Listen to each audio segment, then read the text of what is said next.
Are you tired of spam calls? Do you get calls unabated during the day, while at work, driving home, even at night? You're not alone.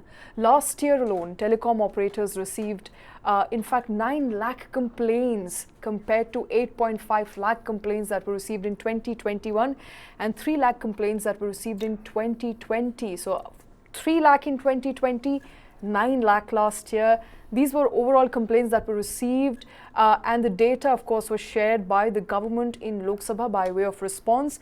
Telecom operators discontinued as many as 32,000 numbers that were found to be in repeated violation of telemarketing regulations. Despite all efforts, there is no end to this menace. Starting today, we will continue to petition the government, petition telecom operators as well as authorities for active measures to end this harassment once and for all. Joining us is Sandeep Bhargava, who is the former EVP Vodafone Idea India.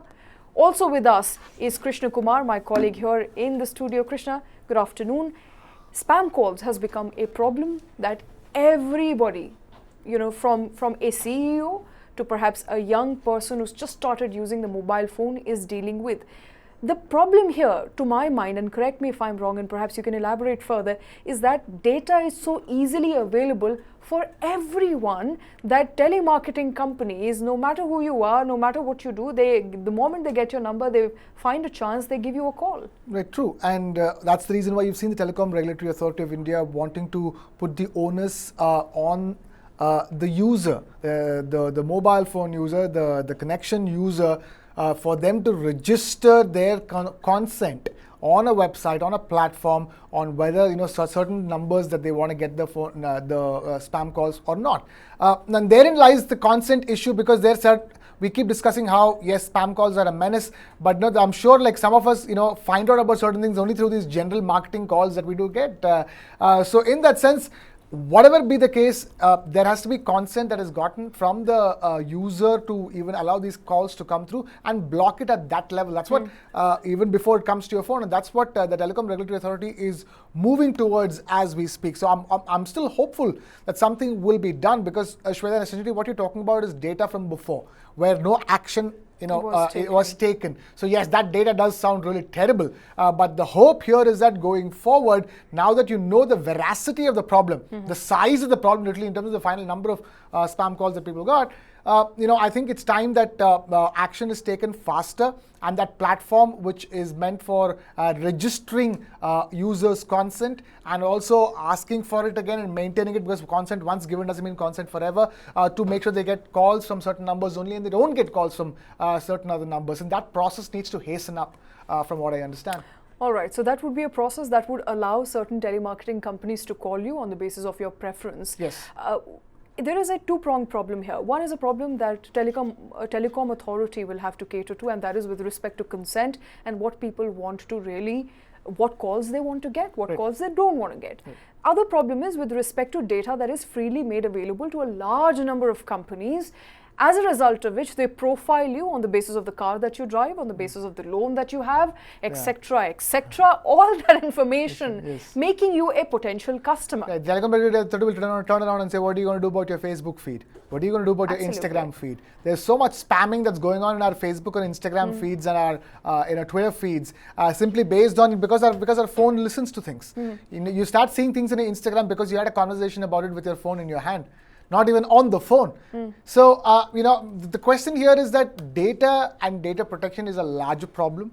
Spam calls is a more specific problem. When there are specific numbers that are always calling you, you can always find a way to put those numbers, and also make it clear that telemarketing is also a business of its own. Let it exist and let it be done in a regulated sort of way. So you can't just wish away telemarketing completely, from what I understand. So you've got to have telemarketing, but you can have more saner telemarketing than people just calling you because they want to call you. And sometimes we've seen the spam numbers call you thrice over because you cut their call three times, because so that's the kind of situation we live in. It's insanity right now, the number of spam calls we're getting and how persistent they are. But going forward, what I'm hoping for is more a regulated environment for telemarketing as well to exist. At the same time, users to not be troubled with calls consistently from a huge range of people. Yes, of course, all of this will go down back to where did they get your phone number from which data base did they get your phone number from.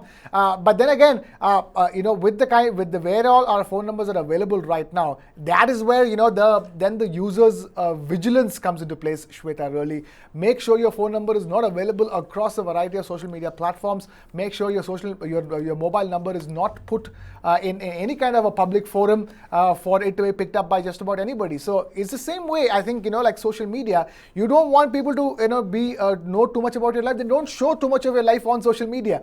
It's the same way, you don't want too many people to call you. Just make sure your number is not given out to that many people. Absolutely. Make sure not to give out your number to that many people. And also simple to start with. Reach out to you. And I to start with, use Truecaller. Truecaller. I mean, really. Right. So I think the idea here is not just, whether you're not putting out your numbers out there for people to easily call you. Right. The idea is that even if you're putting your numbers out there for people to not call you, you're not giving them out freely, you're not handing them out at malls, and you're not handing them out at theaters.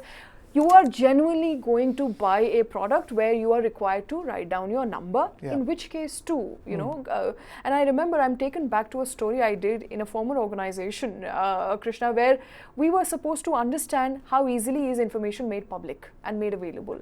You could go in Delhi today, in certain parts of Delhi, you could go to, for example, Nehru Palace, and you could get numbers of people on the basis, and there's a huge database available on the basis of your income, on the basis of where you live, on the basis of car you drive, on the basis of the loans that you've taken, on the basis of home that you have.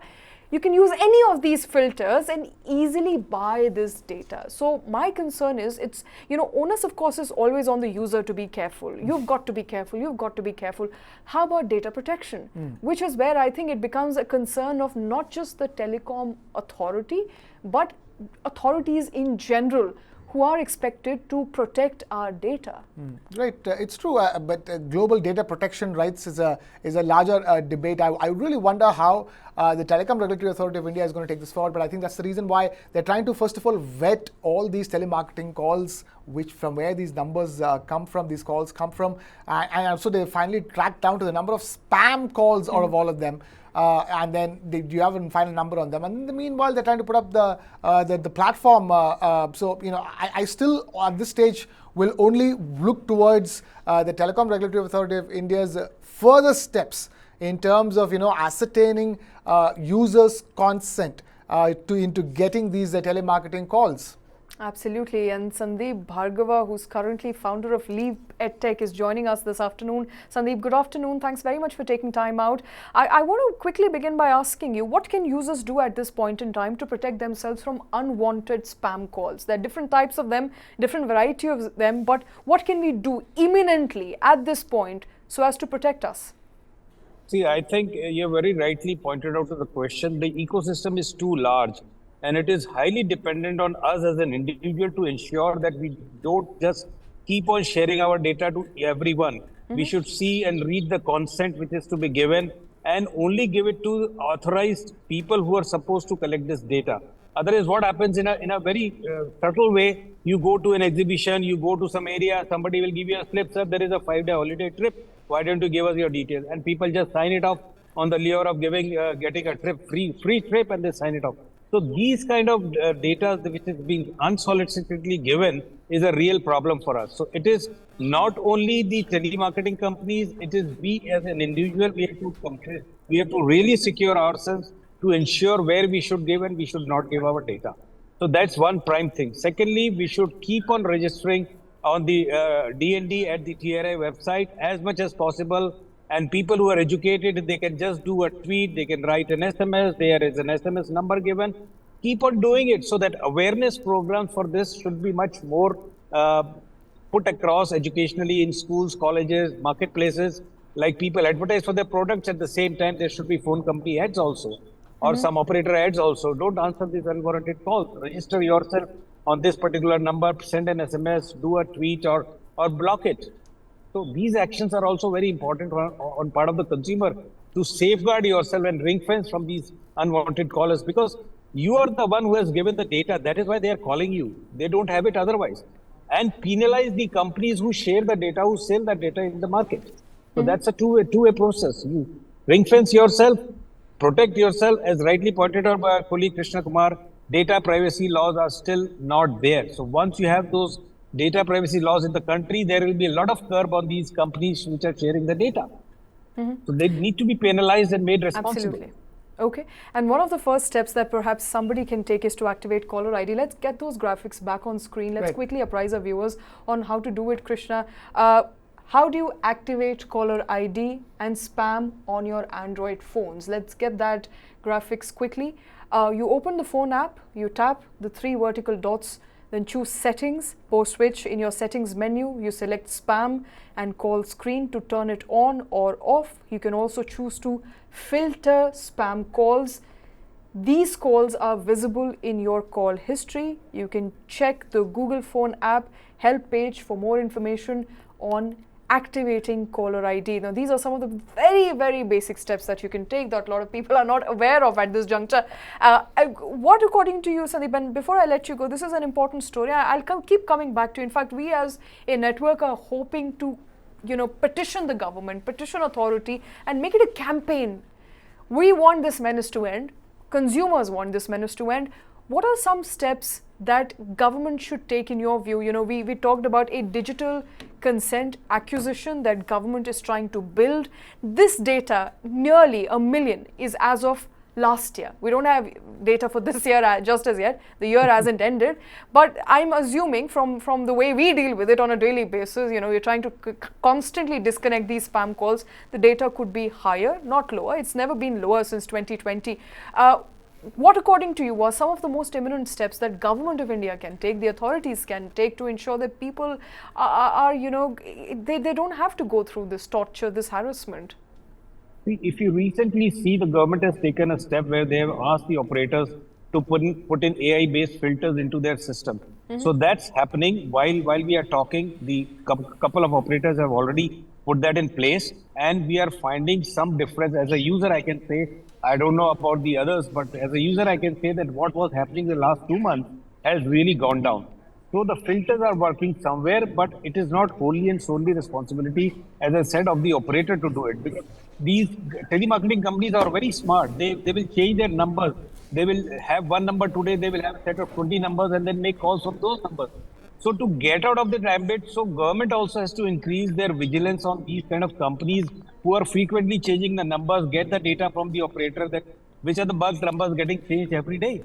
So some kind of a regulation, some kind of awareness and screening has to happen on that aspect as well, that how to really catch hold of these culprits. So it's an entire ecosystem, Shweta, as I said earlier, which has to work. The consumer, we as consumers, the government regulators and the operators, all three have to do a lot of efforts. And as we do a lot of awareness programs in different vernacular languages, we should also do these, what steps you just displayed on the Android app, for example. A lot of the people in the country are not even aware of this. So there should be posters going around as part of CSR initiatives of these companies, of these operators, of these phone companies, to put these printouts and send it across. People are not even, I will say, educated so much to go through this entire thing and do it on their own. So some way of educational programs have to happen either by FM or by TV channels or by posters, whatever way. We need to put this across. Because people just use phone as a device to listen and to send a WhatsApp. They are not bothered about anything else. And if you give them this kind of a poster, what you showed, it will never happen. They will not be able to do. Okay, well, hopefully they will do. Sandeep, hopefully they will do, and hopefully, there's more messaging around this. I think it's an important, advice to perhaps have more messaging around it, to have more flyers in place, to have more posters in place that tell you how to protect yourselves. I mean, of course, you are going to raise a complaint. Of course, you're going to ask government to do something about it, but perhaps certain few steps, basic minimum that you can take on your own to filter out some of these calls. Yep. Sandeep, thanks very much for joining us with your inputs. We will, of course, keep coming back to that story.